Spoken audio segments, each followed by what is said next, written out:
আসসালামু আলাইকুম, সবাইকে শুভেচ্ছা জানাচ্ছি। মাসুম মাহবুব। প্রিয় দর্শক, দেখছেন ওপেন দ্য ইউটিউব চ্যানেল এবং মাসুম মাহবুব ফেসবুক পেজ। বাংলাদেশের খবর দেওয়ার আগে একটি ব্রেকিং খবর দিয়ে শুরু করছি। সেটি হলো, ইরানের পররাষ্ট্রমন্ত্রী কিছুক্ষণ আগে জানিয়েছেন যে কোনো সময় দখলদার দেশটি ইরানে ভয়াবহ অ্যাটাক শুরু করতে পারে। ইতিমধ্যে ইরান দখলদারদের 12টি শহর টার্গেট করে তাদের মিসাইল আপলোড করেছে। ইরানের পররাষ্ট্রমন্ত্রী বলছেন, যদি ইরান আক্রান্ত হয় তার সর্বোচ্চ প্রতিঘাত তারা করতে প্রস্তুত আছেন এবং ইরানের সবগুলো বাহিনী সর্বোচ্চ সতর্ক অবস্থায় আছে। কয়েকটি সূত্র বলছে, দখলদারদের প্রধানমন্ত্রী আমেরিকা সফরে যাচ্ছেন এবং ট্রাম্পের অনুমতি বা গ্রিন সিগন্যালের জন্য যাচ্ছেন। কিছু কিছু মাধ্যম বলছেন যে তিনি আক্রমণের অনুমতি পেয়ে গেছেন, তবে আক্রমণের আগে তার জরুরি এই সফরটি, অর্থাৎ আমেরিকার সাথে তার একটা বড় রকম সমঝোতা হতে পারে এই চুক্তির বা এই সফরের মাধ্যমে, সেই বিষয়টিকে ইঙ্গিত করা হচ্ছে। প্রশ্ন হলো, হঠাৎ করে দখলদাররা ইরানে আক্রমণের পরিকল্পনা করছে কেন, এবং ইরান প্রতিঘাতের জন্য যে প্রস্তুতির কথা বলছে সেটা আসলে কতটুকু? আমরা এর আগে যে লড়াইটা হয়েছে সেই লড়াইতে দেখেছি দুই দেশই ব্যাপক ক্ষতিগ্রস্ত হয়েছে। লোক সংখ্যার দিক থেকে ইরানের সংখ্যাটা বেশি হলেও ইরানের আক্রমণের দখলদারদের গুরুত্বপূর্ণ যে শহরগুলো বা যে স্থাপনা তারা তৈরি করেছিল, মোটামুটি গুরুত্বপূর্ণ বহু জায়গায় ধ্বংস করে দিয়েছিল ইরানি বাহিনী। এখন যে কোনো সময় আবারও ইরানের সাথে দখলদারদের আরেকটা বড় যুদ্ধ শুরু হতে যাচ্ছে। আরো কয়েকটি সূত্র বলছে, রাশিয়ার প্রেসিডেন্ট ভ্লাদিমির পুতিন ইসরায়েলকে এই যুদ্ধ শুরু করতে নিষেধ করেছে। বলছে যে মধ্যপ্রাচ্যে যে আগুনটা জ্বলবে এটা কেউ থামাতে পারবে না। সবকিছু মিলে আমরা হয়তোবা আরেকটা ভয়াবহ খারাপ সংবাদের দিকে যেতে পারি, এটা আমরা কামনা করছি না। আমরা শান্তির পক্ষে, আমরা শান্তি চাই, যুদ্ধ চাই না। দর্শক, চলে আসছি বাংলাদেশ প্রসঙ্গে। সাম্প্রতিক সময়ে আনন্দবাজার পত্রিকা, বাংলাদেশের সোশ্যাল মিডিয়া, গণমাধ্যম, বিএনপির মিডিয়া সেলে প্রথম আলোর উপস্থিতি মানুষের মনে কিছুটা অসন্তোষ সৃষ্টি করেছে। এ ব্যাপারে আমি বিএনপির ইউকে মিডিয়া সেলের কর্তাদের সাথে কথা বলেছি যে বিএনপির পলিসিটা আসলে কি হতে পারে, কি হতে যাচ্ছে।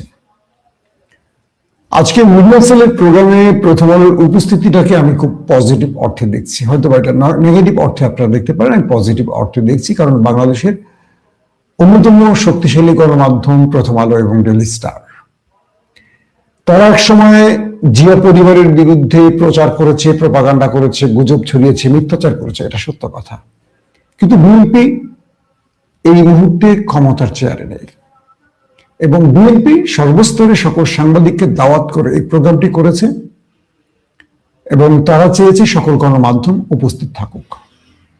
অর্থাৎ এখানে বিএনপির পরাজয় নয়, পরাজয়টা হলো দিল্লি স্টার এবং পন্দের আলোর। কিরকম? যারা তারেক রহমানকে চাঁদাবাজ বানিয়েছেন, তাকে বাংলাদেশের খাম্বা বা 10% বানিয়েছেন, আজকে তারা সেখানে তারেক রহমানকে প্রেজেন্ট করে, তারেক রহমানের ছবিকে সামনে রেখে দাঁড়িয়ে কথা বলছে। তার মানে প্রথম আলোকে কান ধরে বিএনপি তার স্টেজে দাঁড় করিয়ে এটা প্রমাণ করেছে যে তুমি মিথ্যাচার করেছিলে। কারণ শেখ হাসিনা তার 16 বছরের শাসন আমলে জিয়া পরিবারের কারো নামে একটি অপরাধ প্রমাণ করতে পারেনি। সো প্রথম আলো যে মিথ্যাচার করেছিল তারেক রহমান, কোকো এবং বেগম জিয়াকে নিয়ে, এটা প্রমাণ করা গেছে। তবে এটাকে যারা ভিন্নভাবে দেখছেন তাদেরকেও বলছি যে এই মুহূর্তে তারেক রহমান দেশে নেই, তাকে দেশে আসতে হবে। অনেক কিছু শুরু করতে হলে আগে নিজেকে দায়িত্ব নিতে হবে এবং আমি বিশ্বাস করি তারেক রহমান প্রতিশোধের রাজনীতি করতে আসবেন না, তিনি আসবেন দেশ গড়ার রাজনীতি করতে এবং দীর্ঘ সময় একটা উন্নত দেশে রুল অফ ল এর দেশে, মানে আইনের শাসনের দেশে থেকে তিনি অন্তত এইটুকু শিখেছেন একটা দেশকে কিভাবে গড়তে হয়। এখন অনেকে প্রশ্ন করবেন বর্তমান বিএনপির সিমটম দেখে। আমি এই বিষয়টিকে গুরুত্বের সাথে নিচ্ছি না, এই কারণে যারা বিএনপি বাংলাদেশের নেতারা রয়েছেন আর তারেক রহমানের মধ্যে পার্থক্য অনেক। কারণ আমি তারেক রহমানকে চোখে দেখেছি, তার চিন্তা চেতনাকে খুব কাছ থেকে বোঝার শোনার সুযোগ আমার হয়েছে। অনেকে আমাকে বলেন যে আপনি তারেক রহমানের পক্ষে বলেন কিন্তু বিএনপির সমালোচনা করেন। আমি দুটোকে আলাদা করব, কারণ 18 বছর তিনি দেশে নেন। হোয়াটসঅ্যাপের রাজনীতি, সশরীরের রাজনীতির পার্থক্য আছে, এবং বিএনপির মধ্যেও অনেক আগাছা জন্মেছে। আবার প্রতিবেশীদের এজেন্ট হিসেবেও বিএনপির মধ্যে কেউ কেউ আছেন, এমন স্পষ্ট বক্তব্য দিয়েছে বিএনপির এয়ার মার্শাল আলতাফুর রহমান, সাবেক স্বরাষ্ট্রমন্ত্রী।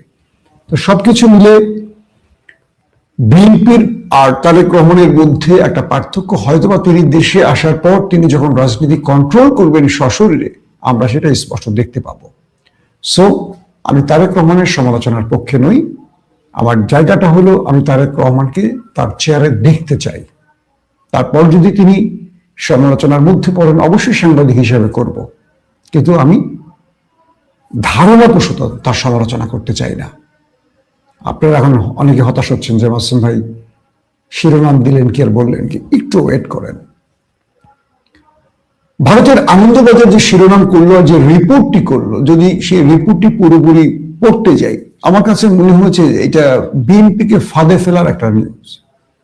তারেক রহমান সাম্প্রতিক সময়ের বক্তব্যে 71 ইস্যুটি এনেছেন। হতে পারে এখানে ভারত চাইছে তারেক রহমান 71 ইস্যুতে কথা বলুক, কারণ সাম্প্রতিক সময় ভারতের অনেক টেলিভিশনে আমি ভারতীয় নেতাদের দেখেছি, তারা জামাত বিএনপির প্রশ্নে বিএনপির হাত ধরতে রাজি। এটা তো বিএনপির কৃতিত্ব, এখানে বিএনপিকে ছোট করে দেখার কিছু নেই। কেউ যদি বিএনপিকে বিশ্বস্ত মনে করে হাত ধরতে চায়, আর বিএনপি যদি সেই হাত রাষ্ট্রের প্রয়োজনে, দেশের মানুষের কল্যাণে ধরে, সেটা নিঃসন্দেহে মঙ্গলের।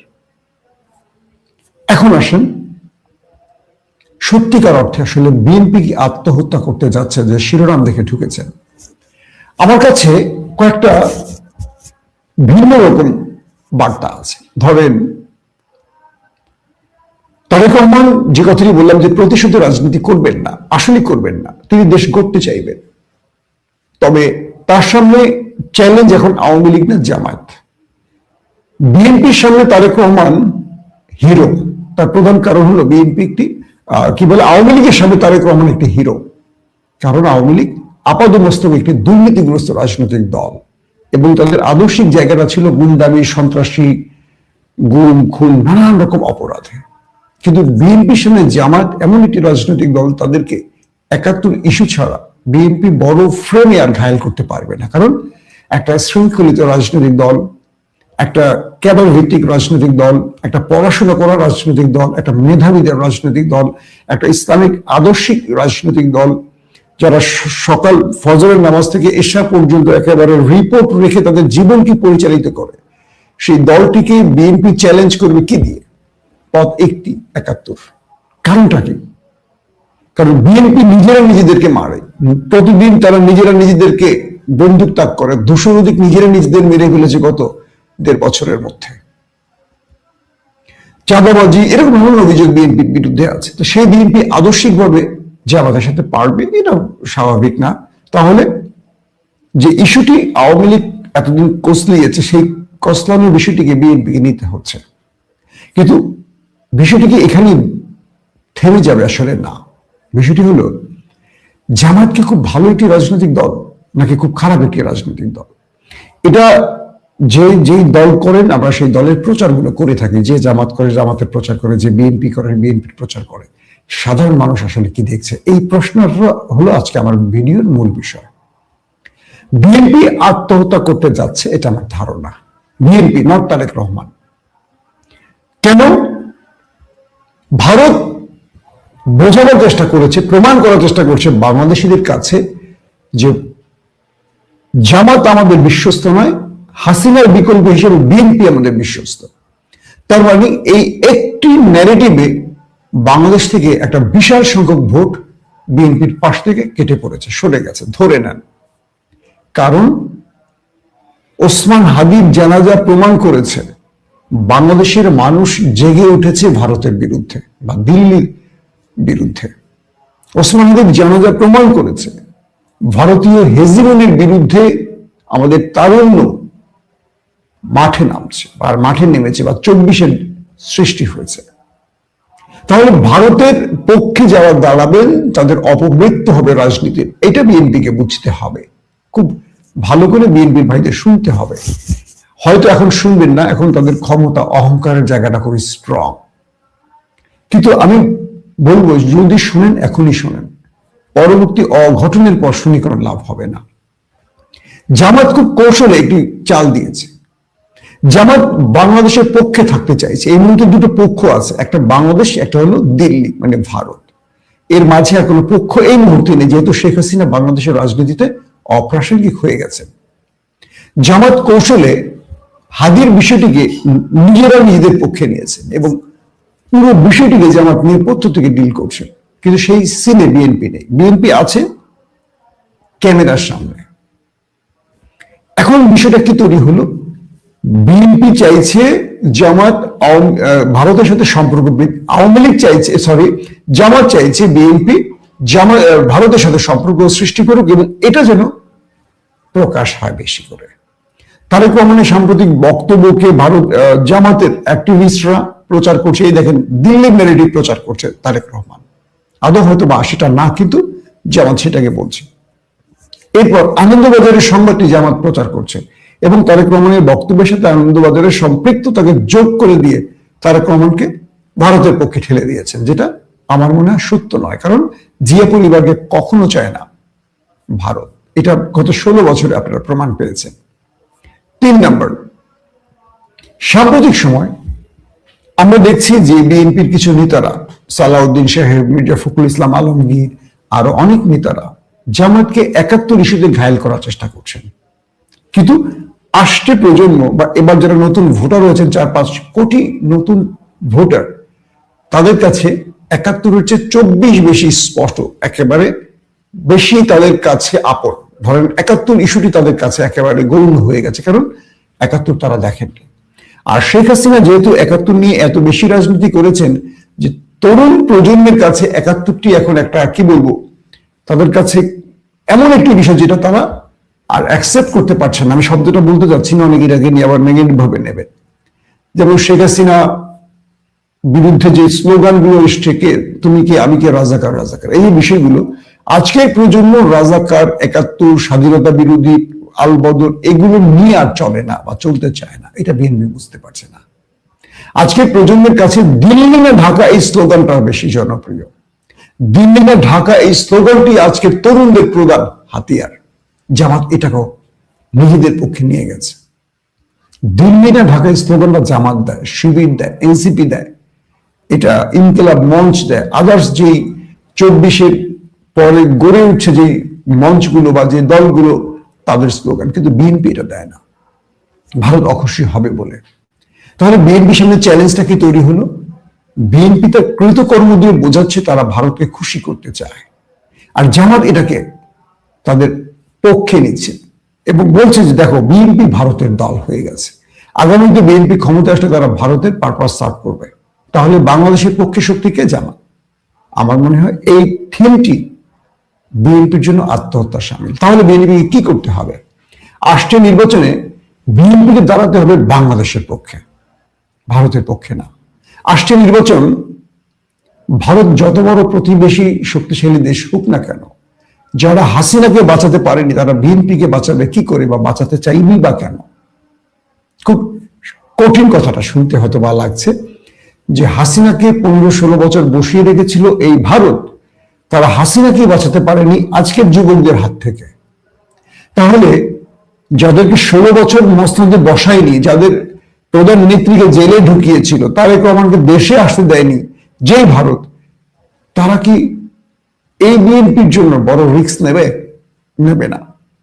তাহলে বিএনপির সবচেয়ে বড় ভুল সিদ্ধান্তটা হচ্ছে জামায়াতকে দেশপ্রেমিকের তকমাটা বা দেশপ্রেমিকের চেয়ারটা বা পতাকাটা ধরে তুলে দিয়ে নিজেরা ভারতের সাইডে নিজেকে প্রমাণ করছে তাদের বক্তব্য দিয়ে। আমি মনে করি বিএনপিকে এখানে এই কৌশলটাকে একটু ভিন্নভাবে নিতে হবে। যতই বিএনপি ৭১ ইস্যু টেনে আনবে ততই বিপদে পড়বে, কারণ এই ইস্যুটি ডেড হয়ে গেছে, এটা ডেড কেস, এটাকে নিয়ে আর কেউ কোনো কথা বলে লাভ হবে না।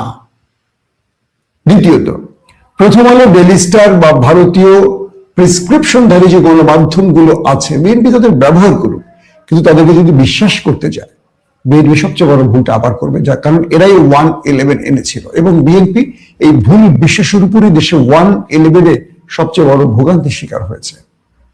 ৩ নম্বর, দুর্দিনে যারা বিএনপি করেছিল, বিএনপির পাশে দাঁড়িয়েছিল, তারা ছিল প্রকৃত বিএনপি।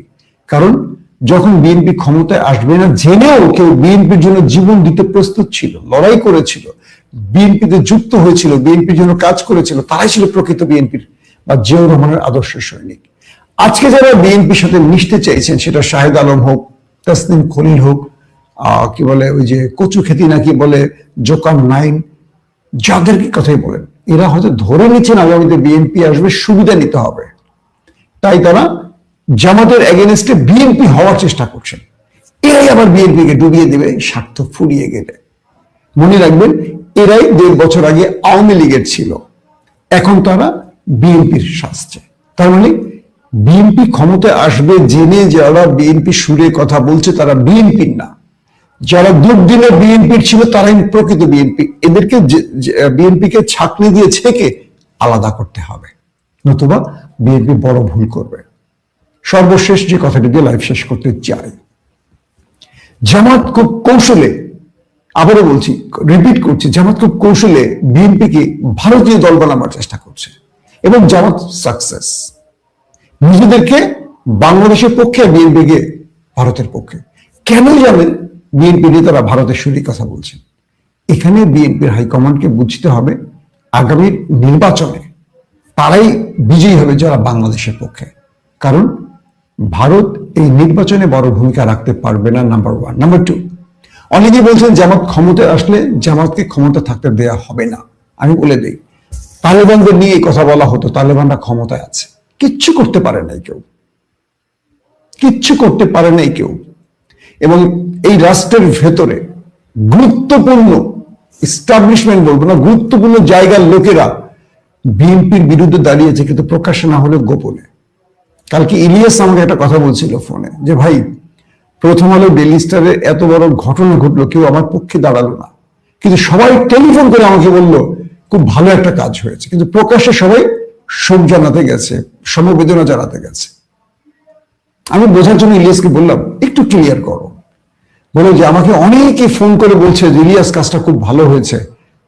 আগুন তো ইলিয়াস লাগানে, ইলিয়াস এটার পক্ষে হয়তো তার মত ব্যক্ত করেছে এবং বাংলাদেশ সরকারের পক্ষ থেকে তার ফেসবুক 2টাকে আটকে দেওয়া হয়েছে। এটা মেটা করেনি, ফেসবুক করেনি। ইলিয়াসের ফেসবুক আমেরিকাতে দেখা যাচ্ছে, কিন্তু বাংলাদেশে দেখা যাচ্ছে না। সেটাকে বাংলাদেশে ব্লক করে দিয়েছে বাংলাদেশ সরকার বিটিআরসির মাধ্যমে। তো বিষয়টা হলো যে তাকে টেলিফোন করে অনেক লোকে বলছে খুব ভালো একটি কাজ হয়েছে, কারণ এই ভারতীয় গণমাধ্যম দুটো বাংলাদেশকে বিভক্ত করেছে, আগামীতে বিভক্ত করবে, নির্বাচনে বড় বাধা সৃষ্টি করবে এবং কোনোভাবেই বাংলাদেশে বিএনপিকে ইসলামী শক্তিতে ফিরতে দেবে না। তাদেরকে একটা সেকুলার দল বানিয়ে, মুসলিম লীগ বানিয়ে শেষ করে দিবে এই বাম গ্রুপের লোকগুলো, প্রথম আলো বা ভারতীয় এজেন্টরা। তাই দেখবেন বিএনপিতে ডানপন্থীরা আস্তে আস্তে আউট হয়ে যাচ্ছে, বামপন্থীরা এখন লাইমলাইটে আসছে। সেটা তাসনিম খলিল, দেখেন যাদের নামগুলি বলছি, কি বলে ওয়াহিদুজ্জামান, শাহেদ আলম, এরা কিন্তু একটু সেকুলার পন্থী লোক, অথচ বিএনপির যারা ডানপন্থী তারা কিন্তু আউট হয়ে যাচ্ছে, আস্তে আস্তে নাই তারা সিনে। এটা মেকানিজম হচ্ছে কিন্তু অন্য জায়গা থেকে। এখন বিষয়টি কি তৈরি হলো? বিষয়টি হলো যে খুব কৌশলে বিএনপিকে শেষ করবে বিএনপির কাছে আসা কিছু বিশ্বস্ত, মানে বিএনপির কাছে আসা কিছু বিশ্বাসঘাতকরা। এই সময়টি বিএনপির সবচেয়ে বড় শক্তি হতে পারে দুটো থিম, একটি হলো ইসলামের পক্ষে, দ্বিতীয় হলো জাতীয়তাবাদ অর্থাৎ বাংলাদেশের পক্ষে। বিএনপির জন্মই হয়েছে দুটো জিনিসের মিশ্রণে, একটা হলো ন্যাশনালিস্ট আর একটা হলো ইসলামিস্ট। মানে বিএনপির কাছে মানুষ ইসলামের ভরসাটা পায়, যে কারণে আমরা বিএনপিকে ভালোবাসি। আজকের বিএনপিকে কে বা কারা কৌশলে ওপারে নিয়ে যাচ্ছে, এখান থেকে বিএনপিকে খালেদা জিয়ার ট্রেন্ডে ফিরে আসতে হবে। খালেদা জিয়া যেই ট্রেনে ছিলেন, সেই ট্রেনে আমাদের আবার ফিরে আসতে হবে। জামাতকে পরাজিত করতে বিএনপির একটি অস্ত্র যথেষ্ট, স্রেফ একটি অস্ত্র, যে কারণে বিএনপি জামাতকে অনায়াসে হারাতে পারবে। জামাত 20-30টা আসনে আটকে যাবে। সেটা কি? বিএনপিকে দাঁড়াতে হবে ইসলামের পক্ষে এবং দেশের পক্ষে, ব্যাস, আর কিচ্ছু লাগবে না। ভারতের অনুকম্পাও বিএনপির লাগবে না। কিন্তু বিএনপিকে সেখানে যেতে দিচ্ছে না। বিএনপিকে ভারত প্রেমী বানাচ্ছে, ইসলাম বিরোধী বানাচ্ছে। এটা বিএনপির ভেতর থেকেই বানাচ্ছে, আর এই সুযোগটা জামাত কাজে লাগাচ্ছে। এবং যে কারণে জামাত বিএনপিকে চ্যালেঞ্জ করছে আগামী নির্বাচনে। ওই যে বললাম মাঝে মাঝে বলি বড় অঘটন, জামাত আগামীতে ক্ষমতায় আসার শূন্য সম্ভাবনা আছে দুটো কারণে। এক, তারা দেশের পক্ষে, ইসলামের পক্ষে। বিএনপির কি বলবো ইয়েটা, মানে বিএনপির মূল থিমটা এখন জামাতে চলে গেছে, আর বিএনপি চলে গেছে আওয়ামী লীগের ট্রেনে।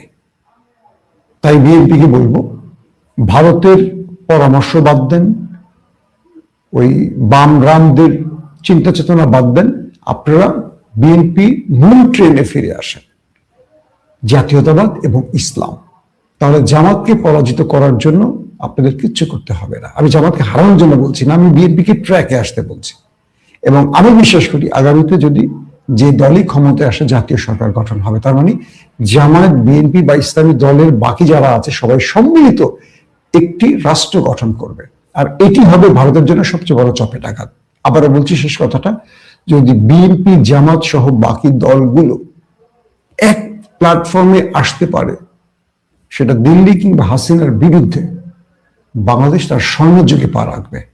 আর যদি এক প্ল্যাটফর্মে আসতে না পারে, জামাতও পারবে না ক্ষমতা থাকতে, বিএনপিও পারবে না, মনে রাখবেন এই সুযোগটি আওয়ামী লীগ আবার কাজে লাগাবে, নিজের আবার ঢুকে পড়বে। অর্থাৎ দিল্লি এবং হাসিনা বিএনপি এবং জামাতকে একটা বড় বিরোধে আটকে রাখতে চায়। যেমন বেগম জিয়া সুস্থ থাকা অবস্থায় এই 4 দলীয় জোট, 18 দলীয় জোট, 20 দলীয় জোটকে ভাঙার জন্য সর্বোচ্চ খেলা খেলেছে।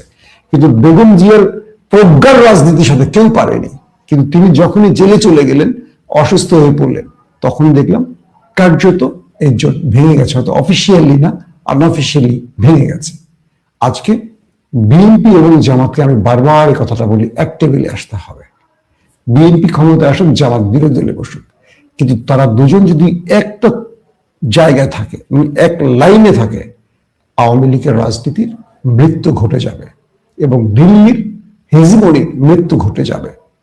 আর যদি তারা বিভাজিত থাকে, মনে রাখবেন আগামী 2-3 বছরের মধ্যে আওয়ামী লীগ এই দেশে আবারও ক্ষমতায় আসবে, আর সেই ক্ষমতার চেয়ারে বসাবে দিল্লি। লিখে রাখতে পারেন আমার এই বক্তব্যটি। আল্লাহ হাফেজ।